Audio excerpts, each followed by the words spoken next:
السلام علیکم ورحمۃ اللہ وبرکاتہ۔ اسلامک ریسرچ چینل سے ابرار بات کر رہا ہوں۔ ابھی الحمدللہ ہم نے ایک لائیو سلسلہ کیا تھا 1 گھنٹے کا تقریباً، اس میں ہم نے رمضان المبارک کے مختلف پہلوؤں پہ بات کی تھی۔ ابھی الحمدللہ ہم پہلی ایپیسوڈ بنانے جا رہے ہیں رمضان المبارک میں روزے کے احکام، کہ روزے میں کون کون سی غلطیاں ہوتی ہیں جن سے روزہ ٹوٹ جاتا ہے۔ میں منائم بھائی سے پہلی عرض کروں گا کہ کیا الٹی وغیرہ آنے سے جو قے ہوتی ہے اس سے آنے سے روزہ ٹوٹ جاتا ہے؟ الحمد للہ رب العالمین والصلاة والسلام علی سید المرسلین اما بعد۔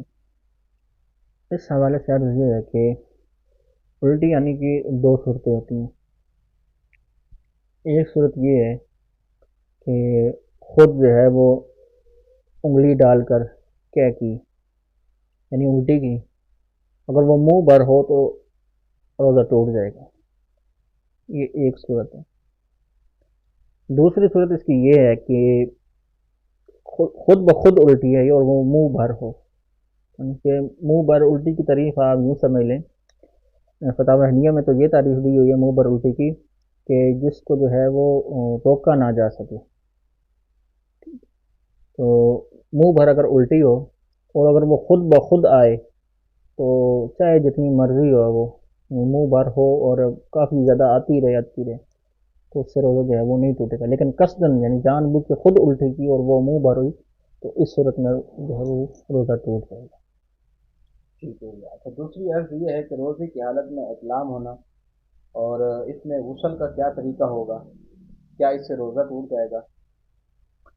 دیکھیے روزے کی حالت میں اگر احتلام ہو جائے تو اس سے روزے کے اوپر کوئی فرق نہیں آئے گا، یعنی روزہ نہیں ٹوٹے گا۔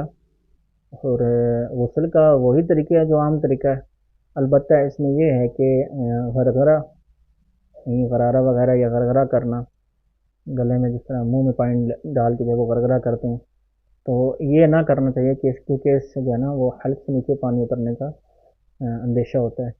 پھر دوسرا یہ کہ ناک میں پانی چڑھاتے وقت یہ احتیاط کرنی ہے کہ ایسا نہ ہو کہ ناک سے جو ہے پانی ناک کے راستے دماغ تک پہنچے تو اس سے بھی روزہ جو ہے وہ ٹوٹ جائے گا۔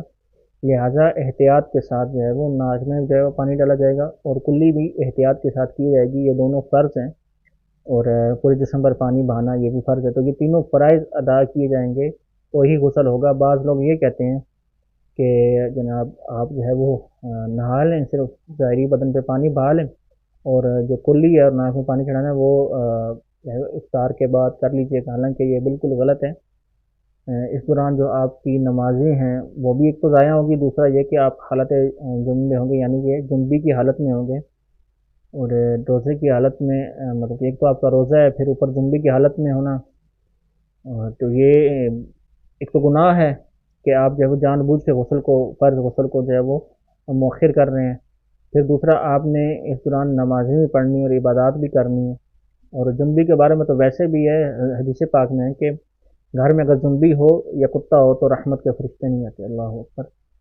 تو لہٰذا جو ہے وہ غسل کا وہی طریقہ ہے جو عام طور پہ بیان کیا جاتا ہے، رمضان میں بھی ویسے ہی غسل کیا جائے گا روزے کی حالت میں، البتہ کلی کرتے وقت جو ہے وہ غرغرہ نہیں کرنا اور ناک میں پانی چڑھاتے وقت بھی احتیاط کرنی ہے۔ اچھا، دوسری عرض یہ ہے کہ لوگ روزے کی حالت میں بار بار تھوکتے ہیں اور بلغم وغیرہ بھی آتی ہے، تو اس سے روزے پہ کوئی اثر پڑے گا؟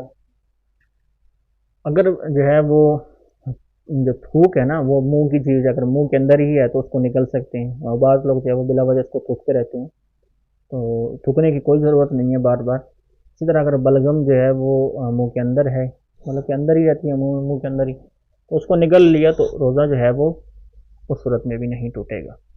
ٹھیک ہے جی۔ اچھا، اور عرض ہے کہ تیل، خوشبو اور موئے زیر ناف وغیرہ صاف کرنے کا کیا حکم ہے اس روزے کی حالت میں، کیا اس سے روزہ ٹوٹ جاتا ہے؟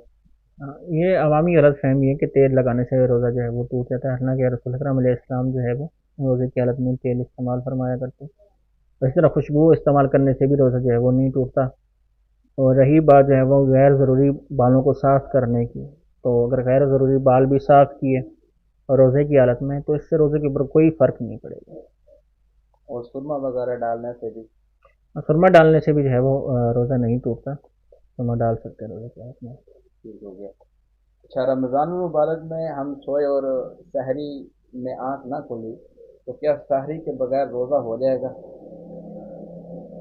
ایسے ہی سحری کے بغیر جو ہے وہ روزہ ہو جاتا ہے، بعض لوگ کہتے ہیں کہ سحری کے بغیر جو ہے وہ روزہ نہیں ہوتا، حالانکہ کوئی شخص جو ہے وہ سحری کی سعادت سے محروم رہا، اس کی آنکھ نہ کھل سکی، اب اٹھا، تو اگر اس نے جو ہے وہ نیت نہیں کی تھی تو اب یہ ہے کہ زوال کے وقت سے پہلے پہلے، زوال کے وقت سے پہلے پہلے جو ہے وہ نیت کر سکتا ہے، اگر اس نے کوئی ایسا کام نہیں کیا جو منافی روزہ، مثلا جو ہے وہ کھانا پینا اگر کر لیا تو ایسی چیز جس سے روزہ ٹوٹ جاتا ہے، تو اگر ایسے کوئی عمل نہیں کیے تو زوال سے پہلے پہلے وہ نیت کر لے گا، لیکن نیت کرتے وقت یہ احتیاط کرنی ہے کہ نیت میں ارادہ یہ ہو کہ جب سے روزہ بند ہوا ہے میں اس وقت سے روزے میں ہوں، نہ کہ یہ کہ میں اب روزے سے ہوں، تو اگر نیت یہ کی کہ میں اب روزے سے ہوں، اب روزہ جو ہے وہ نہیں ہے۔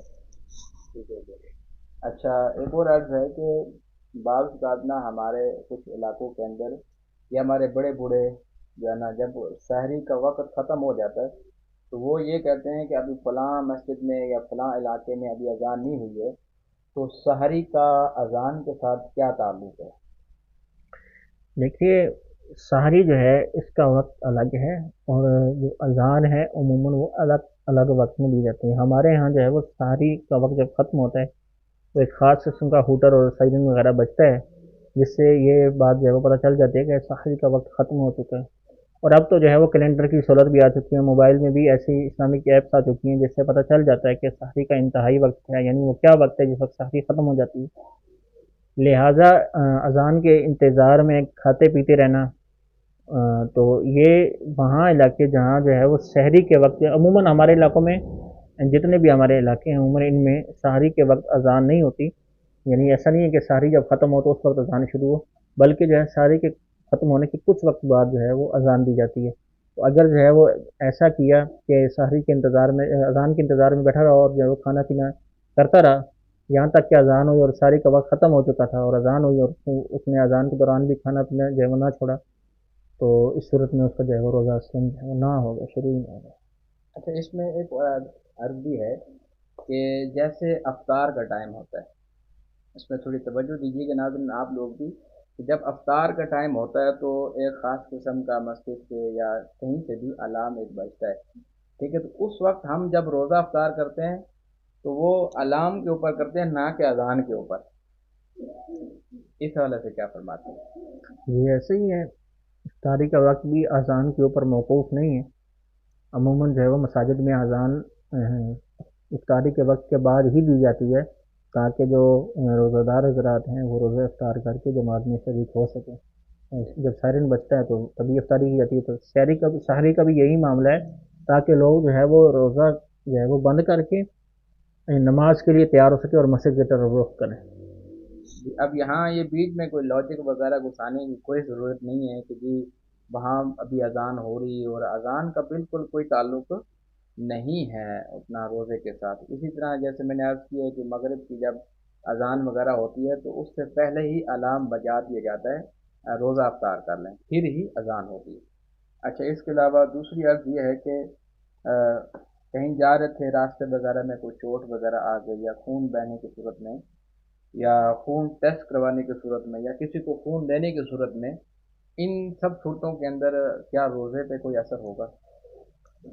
اگر کوئی چوٹ وغیرہ لگی، خون نکلا، یا پھر جو ہے وہ ٹیسٹ کروایا خون کا، اس میں ٹیسٹ کروانے میں خون نکلوایا، اور یا پھر دوسری صورت یہ ہے کہ کسی کو خون دیا، تو ان تمام صورتوں میں روزہ جو ہے وہ نہیں ٹوٹے گا۔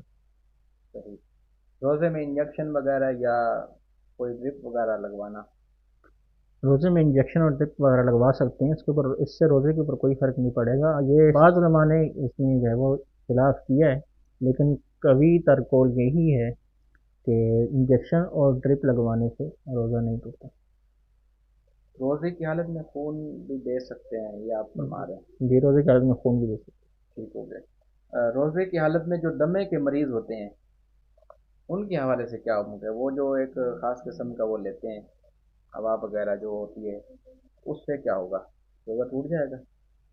اس میں دو صورتیں، یا تو وہ مریض ایسا ہے کہ اس کے لیے ضروری ہے کہ وہ انہیلر دن کے وقت استعمال کرے، اگر نہ کرے گا تو جان جانے کا اندیشہ ہے یا مرض کے شدید ہونے کا اندیشہ ہے، تو اب اگر وہ انہیلر استعمال کرے گا تو اس کا روزہ جو ہے وہ ٹوٹ جائے گا۔ ایسے شخص کے لیے یہی حکم ہے کہ وہ روزہ نہ رکھے، کیونکہ اس کے ایسا مرض ہے کہ وہ اس کو دن میں اس کو انہیلر استعمال کرنا اس کے لیے ضروری ہے۔ اگر انہیلر کو استعمال نہیں کرے گا تو اس کا جو ہے وہ گزارا مشکل ہے، تو وہ روزہ نہ رکھے، اور بقیہ جب دن آئیں تو صحت بھی ہو تو اس وقت جب ان کی قضا کر دے۔ ٹھیک ہو گیا۔ روزے کی حالت میں ٹوتھ پیسٹ وغیرہ جو ہم کرتے ہیں، کیا اس سے روزہ ٹوٹ جائے گا؟ روزے کی حالت میں ٹوتھ پیسٹ اور منجن وغیرہ استعمال کرنے سے بچنا چاہیے، کیونکہ عموماً ان کے ذرات جو ہے وہ حلق تک پہنچ جاتے ہیں، لہذا علماء نے تو اس کو مکروہ لکھا ہے، یعنی کہ ٹوتھ پیسٹ استعمال کرنا یہ مکروہ ہے، لیکن اگر ٹوتھ پیسٹ کرنے سے یا منجن استعمال کرنے سے ذرات حلق میں چلے گئے، ان کا ذائقہ مزہ محسوس ہوا حلق میں، تو اس سے روزہ جو ہے وہ ٹوٹ جائے گا۔ ٹھیک ہو گیا جی۔ ناظرین، آپ لوگوں نے یہ گفتگو سنی ہے، تو اس میں جو جو باتیں بیان ہوئی ہیں آپ لوگ بھی سنیے اور اس کو شیئر بھی کیجیے، اپنے دوستوں کو بھی سنائیے۔ اللہ پاک ہمیں عمل کرنا کی توفیق نصیب فرمائے۔ ماہ رمضان مبارک کا مہینہ ماشاءاللہ چل رہا ہے، آج تیسرا روزہ ہے۔ خوب خوب عبادت کیجیے، ہمارے لیے بھی دعا کیجیے، تراویح پڑھیے، تلاوت قرآن کیجیے، میرے آقا صلی اللہ تعالیٰ علیہ وآلہ وسلم کی ذات اقدس کے اوپر درود پاک پڑھیے، انشاءاللہ اس کی برکتیں آپ خود ہی دیکھیں گے۔ چینل کو لائک اور سبسکرائب کریں اور بیل آئیکن دبانا مت بھولیے۔